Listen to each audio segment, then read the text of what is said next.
Everyone, this is Deepa Yadav. Welcome back to my YouTube channel. आज मैं आप लोग के लिए लेके आई हूँ सोशल साइंस के कुछ प्रीवियस ईयर क्वेश्चन जो एनसीईआरटी बेस्ड क्वेश्चन होंगे, जो आपके सीटेट के एग्जाम में ऐसे ही क्वेश्चंस पूछे जाते हैं। तो वीडियो शुरू करने से पहले अगर आप मेरे चैनल पर नए हैं तो सब्सक्राइब कर लें और बेल आइकन को प्रेस कर दें, जिससे नोटिफिकेशन आप तक पहुंच जाए और आप डेली वीडियोस को देख पाएँ। तो मैं आप लोगों के लिए ऐसे क्वेश्चन का प्रैक्टिस कराने वाली हूँ जो आपके एग्जाम के पॉइंट ऑफ व्यू से काफ़ी इंपॉर्टेंट होने वाले हैं।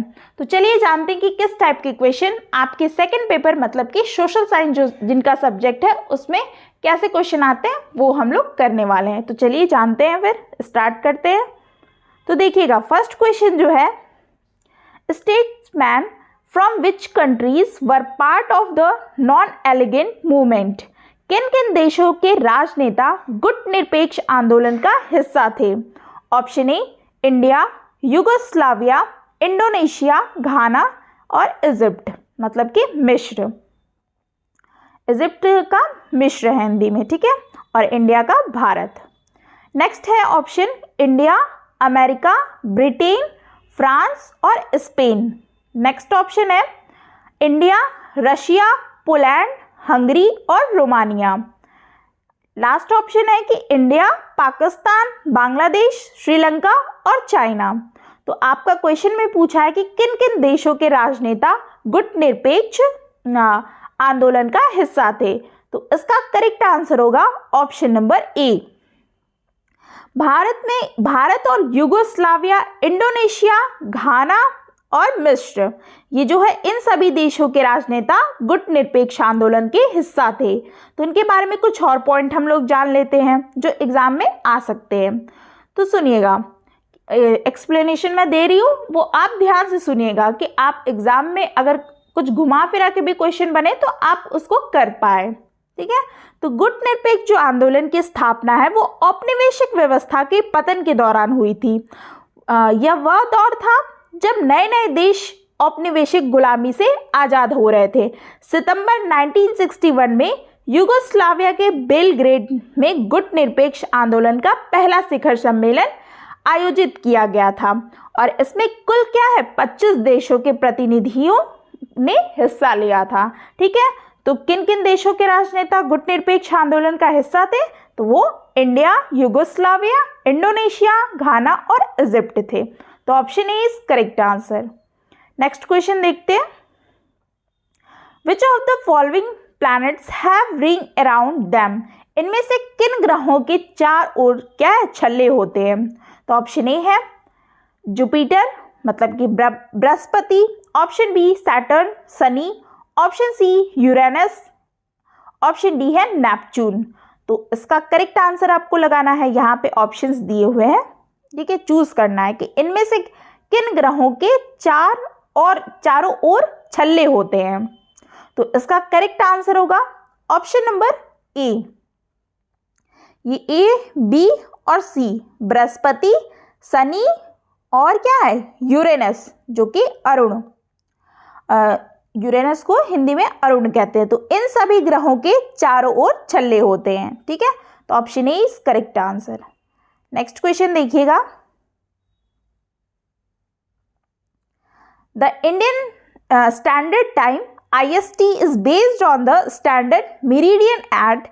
भारतीय मानक समय किस मानक यामोत्तर पर आधारित है? तो ऑप्शन ए है 75 डिग्री 30 मिनट ईस्ट, ठीक है, ये पूर्व में है।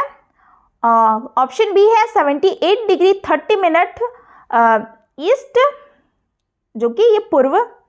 ऑप्शन सी है 82 डिग्री 30 मिनट पूर्व और ऑप्शन डी है 80 डिग्री 30 मिनट पूर्व, मतलब कि east.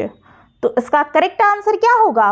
Option number C, 82 degree 30 minute east में है, मतलब कि 82 डिग्री 30 मिनट पूर्व में। भारतीय मानक समय जो है ये इतना है, इसका 82 डिग्री 30 मिनट ईस्ट में पर आधारित है, ठीक है। तो ये आप लोग जान लिए और ये भी जान लीजिए, कुछ एडिशनल इंफॉर्मेशन जान लीजिए जो कहाँ से ये निकलती है ये रेखा। तो 82 डिग्री 30 मिनट जो है पूर्वी देशांतर, रेखा प्रयागराज के निकट क्या है, मिर्जापुर से होकर के गुजरती है। और भारतीय मानक समय की यामोत्तर रेखा जो है उत्तर प्रदेश, मध्य प्रदेश, छत्तीसगढ़, उड़ीसा, आंध्र प्रदेश, कुल 5 राज्यों से होकर के गुजरती है। तो इस टाइप से भी क्वेश्चन पूछे जाते हैं कि कितने राज्यों से होकर के ये जो भारतीय मानक समय है ये मतलब वहाँ से गुजरती है, कितने राज्य हैं वहाँ पे, तो आप बताओगे 5 राज्य हैं, ठीक है। और कहाँ से निकलती है, किसके निकट से, तो मिर्जापुर से होकर के गुजरती है ये। तो ऐसे क्वेश्चन आ सकते हैं आपके एग्जाम के पॉइंट ऑफ व्यू से, इंपॉर्टेंट है। स्टेटमेंट में भी कभी कभी क्वेश्चन पूछे जाते हैं, ठीक, तो आप ऐसे पॉइंट को ध्यान दीजिएगा। नेक्स्ट क्वेश्चन देखिएगा, what makes day and night and change off season possible. इनमें से क्या दिन एवं रात तथा ऋतुओं में परिवर्तन संभावित करता है। ऑप्शन ए है rotation and revolution of the earth respectively, क्रमशः पृथ्वी के घूर्णन एवं परिक्रमण। ऑप्शन बी है revolution and rotation of the earth respectively, क्रमशः पृथ्वी के परिक्रमण एवं घूर्णन। ऑप्शन सी है rotation of the earth only, सिर्फ पृथ्वी का घूर्णन। और ऑप्शन डी है revolution of the earth only, सिर्फ पृथ्वी का परिक्रमण। तो इसका करेक्ट आंसर क्या होगा, पूछा क्या है क्वेश्चन में कि दिन एवं रात तथा ऋतुओं में परिवर्तन संभावित करता है, तो वो किसके कारण होता है, क्या पॉसिबिलिटी है। तो इसका करेक्ट आंसर होगा option number A, rotation and revolution of the earth respectively, मतलब कि क्रमशः पृथ्वी के घूर्णन एवं परिक्रमण से ही क्या है दिन और रात तथा ऋतुओं में क्या है परिवर्तन संभावित करता है, ठीक है। एक और चीज जान लीजिए कि पृथ्वी जो है सौर मंडल का एकमात्र ज्ञात ग्रह है जिस पर क्या है जीवन है, और जल की उपस्थिति के कारण इसे नीला ग्रह भी कहा जाता है। तो पृथ्वी का एकमात्र उपग्रह चंद्रमा है और यह अपने अक्ष पर 23.5 डिग्री, ठीक है, कितना 23.5 डिग्री अपने अंश पे क्या है झुकी हुई है। तो यह सूर्य के चारों ओर 29.8 किलोमीटर प्रति सेकंड के वेग से चक्कर लगाती है। तो ये सारे पॉइंट्स आपने जान लिए, तो ऐसे क्वेश्चंस आपके एग्जाम के पॉइंट ऑफ व्यू से इंपॉर्टेंट है, तो ये सब आप ध्यान दीजिए। तो आप एक क्वेश्चन जैसे पढ़ रहे हैं तो उसके कई सारे मैं फैक्ट आपको बता दे रही हूँ कि जिससे आपको एग्जाम में किसी प्रकार की कोई दिक्कत ना आए सेकंड पेपर में। नेक्स्ट क्वेश्चन देखिएगा, the earth rotates 360 degree is about 24 hour which means 15 degree an hour, what it is 12 noon at Greenwich, the time at 30 degree east of Greenwich will be. Hindi में पढ़िएगा, देखिए, पृथ्वी लगभग 24 घंटे में अपने अक्ष पर 360 डिग्री पर घूम जाती है, अर्थात वह 1 घंटे में 15 डिग्री घूमती है। और इस प्रकार से जब ग्रीनविच में दोपहर के 12 बजते हैं तब ग्रीनविच से 30 डिग्री पूर्व में समय क्या होगा, ये आपको बताना है। तो सबसे पहले जाने कि पृथ्वी लगभग क्या है 24 घंटे में अपने अक्ष पर 360 डिग्री पर घूम जाती है, मतलब कि वह 1 घंटे में क्या है 1 घंटे में 15 डिग्री घूमती है। और इस प्रकार जब ग्रीनविच में दोपहर के 12 बजते हैं तो तब ग्रीनविच से 30 डिग्री पूर्व पूछा है ना, मतलब कि ये मान लीजिए ग्रीनविच है और पूर्व पूछा, तो पूर्व इस साइड है, तो यहाँ से 30 डिग्री पूछा, तो ये 15 डिग्री ये 30 डिग्री, तो यहाँ 12 के बाद क्या है 1 आता है और ये 2 आता है, तो 30 डिग्री पे क्या आपका बचेगा, पूर्व का समय क्या होगा 2 बज के मतलब 2 PM होगा, 2 अपरिहार। तो option A is correct answer. और वही आपका पूछता पश्चिम में तो आपका क्या हो जाता 10 AM हो जाता, ठीक है। देख, तो ऑप्शन इस टाइप से आप क्वेश्चन को पढ़िए, आपको कैसे भी क्वेश्चन दे आप उसको करेक्ट करके आओ। तो आपका 12 बजते हैं जब ग्रीनविच पे, तो उसके पूर्व के साइड पूछा है कि 30 डिग्री पूर्व का समय क्या होगा, तो वो होगा 2 PM। तो option A is correct answer. समझ में आ गया ना। नेक्स्ट क्वेश्चन देखिएगा, which of the following type of forest are found in Andaman and Nicobar island in India. Andaman और निकोबार द्वीप समूहों में निम्न में से किस प्रकार के वन पाए जाते हैं। तो ये अंडमान निकोबार के द्वीप समूह में किस प्रकार के वन पाए जाते हैं वो आपको यहाँ पे कुछ दिए गए हैं, फॉरेस्ट के नाम लग रहा है। यहाँ पे है मॉइस्ट डिसीडियस फॉरेस्ट, मतलब कि आर्द्र पर्णपाती वन। ऑप्शन बी है ड्राई डिसीडियस फॉरेस्ट, मतलब कि शुष्क पर्णपाती वन। सी है टेम्परेट फॉरेस्ट, जो कि शीतोष्ण वन है। तो चूज द एप्रोप्रिएट ऑप्शन, मतलब कि उपयुक्त विकल्प का चयन करें। ये नीचे ऑप्शंस दिए हैं, उसमें से आपको चयन करना है कि अंडमान और निकोबार द्वीप समूह में निम्न में से किस प्रकार के वन पाए जाते हैं। तो इसका करेक्ट आंसर होगा ऑप्शन नंबर ए। ओनली क्या है इसका आंसर ए होगा। ए किस लिए होगा? ओनली ए। ओनली ए आर्द्र पर्णपाती वन, ये अंडमान निकोबार द्वीप समूह में पाए जाते हैं। ठीक है, यहाँ पे वन पाए जाते हैं। तो यह भारत का क्या है? एक केंद्र शासित प्रदेश है ना। अंडमान निकोबार द्वीप समूह ये एक केंद्र शासित प्रदेश है भारत का, और यह बंगाल की खाड़ी के दक्षिण में हिंद महासागर में स्थित है, और यह कई छोटे बड़े द्वीपों से मिलकर के बना है। और इसकी राजधानी क्या है? Port Blair.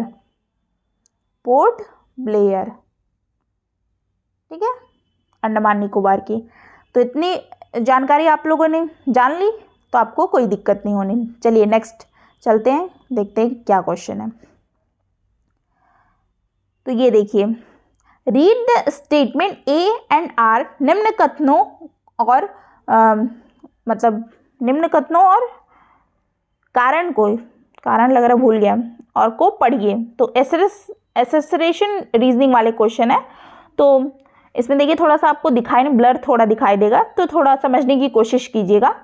Granite are solid rock and desirable for building ornamental purpose and the grinding stone. कथन ए में कह रहा है कि ग्रेनाइट ठोस चट्टाने हैं तथा बिल्डिंग बनाने में सजावटी व सिलबट्टे के तौर पर प्रयोग में लाई जाती है। रीजन उसका दिया गया है कि they have large grains due to a very slow cooling process deep down inside the earth crust. इसका कारण है कि पृथ्वी की भूपर्पटी के बहुत नीचे धीरे धीरे ठंडा होने के कारण यह बड़े दानों मतलब बड़े दानों का रूप ले लेते हैं। ठीक, यहाँ नीचे दिया है कि चूज द एप्रोप्रिएट ऑप्शन, उपयुक्त विकल्प का चुनाव कीजिए। ये सारे ऑप्शन है, उसमें से आपको बताना है कि कथन ए का कारण क्या सही है क्या गलत है, ये आपको बताना है। इसमें दिया है option A, both A and R true and R is the correct explanation of A. Next है कि both A and R true but R is not correct explanation of A. ठीक है, नेक्स्ट है कि A is true but R is false, मतलब A सही है किंतु आर गलत है। ऑप्शन डी है A is false but R is true. तो इसका करेक्ट आंसर होगा ऑप्शन नंबर ए।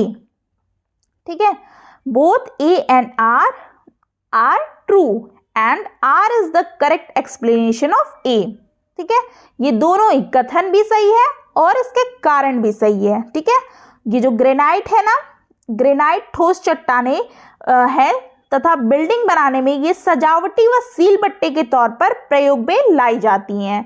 और ग्रेनाइट मणि भी दानेदार शिला है जिसका प्रमुख अवयव स्फटिक होता है, और ग्रेनाइट पृथ्वी में प्रत्येक भाग में पाया जाता है, और भारत में भी यह प्रचुरता से मिलता है। तमिलनाडु के तंजावुर नगर में स्थित बृहदेश्वर मंदिर विश्व का पहला ऐसा मंदिर है जो ग्रेनाइट पत्थर से बनाया गया है। ठीक है, तो ये आपका इसीलिए दोनों ही करेक्ट हैं। पृथ्वी की भूपर्पटी के बहुत नीचे धीरे धीरे ठंडा होने के कारण ये बड़े दानों का रूप ले लेते हैं। ठीक, तो इसलिए जो कथन है वो भी सही है स्टेटमेंट, और जो इसका कारण दिया गया है वो भी सही है। तो इसलिए both A and R are true. R is the correct explanation of A. A तथा R दोनों सही है, R सही व्याख्या है A की, तो option A is correct answer. समझ में आ गया आप लोगों को? नेक्स्ट क्वेश्चन देखिए, ये ज्योग्राफी का क्वेश्चन था। नेक्स्ट क्वेश्चन है, रीड द स्टेटमेंट। क्या है? Read the statements in the context of condensation. संघनन का संदर्भ में निम्न कथनों को पढ़िए। तो स्टेटमेंट ए है, water vapour condenses to droplets of water, मतलब कि जल वाष्प संघनित होकर के ठंडा होकर के जल की बूंद बनाते हैं। स्टेटमेंट बी है, when droplets of water become too heavy to float in air they come down as precipitation. जब जल की ये बूंदें इतनी भारी हो जाती हैं कि वायु में क्या है, तैर ना सके, तब ये क्या है, वर्षण के रूप में नीचे आ जाती हैं। तो ये सारा स्टेटमेंट दिया आपको, यहाँ पे करेक्ट आंसर चूज करना है। नेक्स्ट स्टेटमेंट देखिए सी, कि जेट जो प्लेन्स है flying this in sky leaves a white trail behind as moisture from their engines condense. तो आकाश में उड़ते हुए जेट हवाई जहाज अपने पीछे पद चिन्ह क्या है, छोड़ते हैं, क्योंकि इंजनों से निकली नमी संघनित हो जाती है। यहाँ नीचे लिखा है कि चूज द करेक्ट ऑप्शन, सही विकल्प का चुनाव कीजिए। ये सारे ऑप्शंस हैं। ऑप्शन ए क्या है, only A and B are true, केवल ए तथा बी सही है। ऑप्शन बी, ओनली बी और सी आर ट्रू। ठीक है, सी है only A and C are true. Option D है all A B and C are true, सभी क्या है, सभी सही हैं, ए बी सी। तो इसका करेक्ट आंसर क्या होगा, option number D, all A B C जो स्टेटमेंट है ये सारे के सारे क्या हैं, सही हैं। ठीक है, ऑल आर इज ट्रू। तो देखिए, जो गैस से द्रव बनने की जो परिघटना होती है ना, वो संघनन कहते हैं उसको, और संघनन तब होता है जब उषांक हिमांक बिंदु से कम या ज्यादा रहता है। तो जलवाष्प संघनित होकर के ठंडा होकर के जल की बूंद बनाते हैं, और यह प्रक्रिया क्या होती है, वाष्पन के विपरीत है। तो प्राय जल चक्र के संदर्भ में ही इसका प्रयोग होता है। तो वर्षा में भी क्या है, एक प्रकार का संघनन ही है। ठीक, और आकाश में जो जेट है, जेट हवाई जहाज अपने पीछे जो पद क्या है, चिन्ह छोड़ते हैं, क्योंकि इंजनों से निकली नमी संघनित हो जाती है। तो इसलिए क्या है, संघनन के जो संदर्भ में जो आपका स्टेटमेंट है, ये तीनों ही आपके क्या है, करेक्ट है। ठीक, तो इसलिए option D is correct answer. All A B and C are true, सभी ए बी और सी सही हैं। समझ में आ गया? नेक्स्ट देखिए, ये क्वेश्चन देखिए कि consider the following statement A and B, नीचे दिए गए कथन ए और बी पर विचार करें। तो ए स्टेटमेंट देखिए क्या कह रहा है कि renewable resources and unlimited and are not affected by human activities. नवीकरणीय संसाधन असीमित होते हैं और इन पर मानवीय क्रियाओं का प्रभाव नहीं होता है। स्टेटमेंट बी है कि renewable resources get replenished quickly as compare to non renewable resources. अनवीकरणीय संसाधन की तुलना में नवीकरणीय संसाधन जल्दी पुनः पूरित हो जाते हैं। नीचे दिया है कि चूज द करेक्ट ऑप्शन, सही विकल्प का चयन करें। ये सारे ऑप्शन हैं। ऑप्शन क्या है कि both A and B are true, A और बी दोनों सही हैं। ऑप्शन बी है both A and B are false, A और बी दोनों गलत है। ऑप्शन सी है A is true but B is false, A सही है लेकिन बी गलत है। ऑप्शन डी है A is false but B is true, A गलत है लेकिन बी सही है। इसका करेक्ट आंसर होगा option number D, A is false but B is true, A गलत है लेकिन बी सही है। तो इसको जानते हैं कि कैसे ए गलत है और बी सही है। ये जो नवीकरण संसाधन है संसाधन में संसाधन है जिन्हें एक बार उपयोग करने के बाद क्या है, फिर हम उसका उसके बाद फिर हम उसको पुनः स्थापित पहले फिर से सुनिए कि नवीकरण जो संसाधन में संसाधन है, ठीक है, ये संसाधन है जिन्हें एक बार उपयोग करने के बाद फिर से क्या है, पुनः स्थापित किया जा सकता है नवीकरण संसाधन में, ठीक है, रिन्यूएबल रिसोर्सेज में उसे पुनः स्थापित किया जा सकता है तथा पुनः उपयोग में लाया जा सकता है और इन्हें नव्य संसाधन भी कहते हैं। तो सौर ऊर्जा, पवन ऊर्जा, भूतापीय ऊर्जा नवीकरणीय संसाधन के उदाहरण हैं और जो अनवीकरणीय है, ठीक है, मतलब कि हाँ, ये जो अनवीकरणीय है वो संसाधन वे संसाधन है जिनके भंडार में प्राकृतिक जो प्रक्रियाएं क्या है, प्रक्रियाओं द्वारा पुनर्स्थापित नहीं होता है, जैसे कि कोयला, पेट्रोल और प्राकृतिक गैस क्या है, ये अनवीकरण संसाधन के उदाहरण है। तो इसलिए ऑप्शन ए गलत है जबकि बी क्या है, सही है। यहाँ पे किसकी बात कर रहे हैं, नवीकरण क्रियाओं को बात कर रहे हैं, मानवीय क्रियाओं से प्रभाव नहीं होता है, तो सही बात है। ये तो वो संसाधन है जो पुनः स्थापित किया जा सकता है तथा पुनः उपयोग में लाया जाता है, ठीक।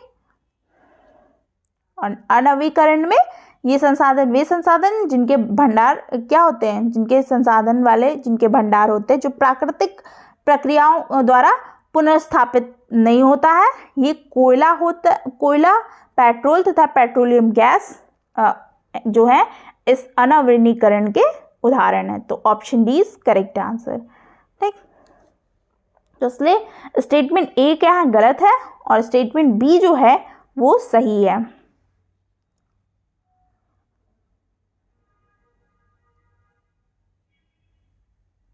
नेक्स्ट क्वेश्चन देखिएगा, what will be the sequence of the process of taking out minerals from rocks it you move from earth's surface to inner layer? Shallow से खनिजों को बाहर निकालने की प्रक्रिया का क्रम क्या होगा अगर आप पृथ्वी की सतह से उसकी आंतरिक तहों तक जाते हैं तो, ठीक है। तो ए है ओपन कास्ट माइनिंग, मतलब कि विवृत खनन। ऑप्शन बी है शिफ्ट माइनिंग, मतलब कि कूपकी खनन। सी है क्वेरिंग, आखनन। चूज द करेक्ट ऑप्शन, सही विकल्प का चयन करें। तो ये सारे ऑप्शन दिए, आपको बताना है कि जब हम सैलो से खनिजों को बाहर निकालने की प्रक्रिया को क्रम से क्या होगा अगर आप पृथ्वी की सतह मतलब पृथ्वी की आंतरिक तह में जाते हैं तब। तो इसका करेक्ट आंसर आपका होगा ए, ठीक है। इसका ये फर्स्ट नंबर पहले आखनन, उसको क्वेरिंग करेंगे, खोदेंगे, ठीक है। फिर उसके बाद ए विवृत खनन, ओपन कास्ट माइनिंग करेंगे। उसके बाद आपका कूपकी खनन होगा जो कि शाफ्ट माइनिंग होगी। आखनन और विवृत खनन, कूपकी खनन वह शैलो से क्या है, यह शैलो से खनिजों को क्या बाहर निकालने की प्रक्रिया का क्रम है जो पृथ्वी की सतह से उसके आंतरिक तह तक जाते हैं। तो ये आप मतलब याद रखे रहिएगा, ठीक है। इस तरीके से आप सैलो को खनिजों को बाहर निकालते हैं। तो option A is correct answer. Next question देखिएगा,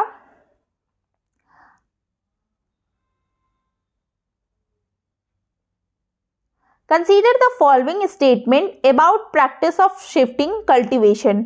स्थानांतरित कृषि के संदर्भ में निम्नलिखित कथनों पर विचार कीजिए।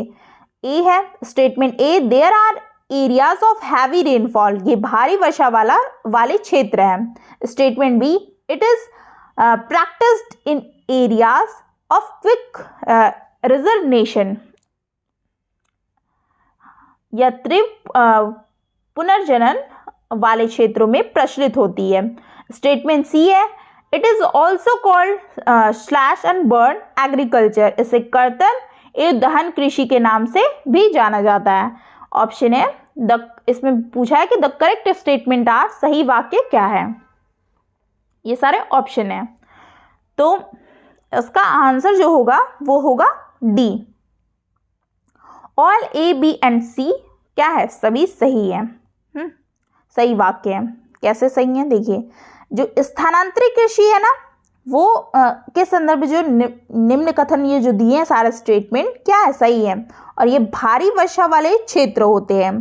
और ये तीव्र पुनर्जनन, ये जो तीव्र पुनर्जनन है क्षमता वाले क्षेत्रों में क्षेत्र प्रचलित होते हैं। और इस कृषि प्रणाली को कर्तन दहन कृषि के मतलब कृषि के नाम से भी क्या है जाना जाता है। तो यह कृषि अमेजन बेसिन के संघन के क्षेत्र, उष्णकटिबंधीय अफ्रीका और दक्षिण पूर्व एशिया एवं और पूर्वोत्तर भारत में प्रचलित है। ये स्थानांतरित कृषि से, ठीक है। ये आपको 4-5 जगह आप याद कर लीजिएगा कि यह कृषि अमेजन बेसिन के संघन क्षेत्र में और उष्णकटिबंधीय अफ्रीका, दक्षिण पूर्व एशिया और पूर्वोत्तर भारत में प्रचलित है स्थानांतरित कृषि, ठीक है। तो इसलिए option D is correct answer. All A B and C are true. Next question देखिएगा, if you are discussing prairies and velds is the in the class on the world map which region will you mark।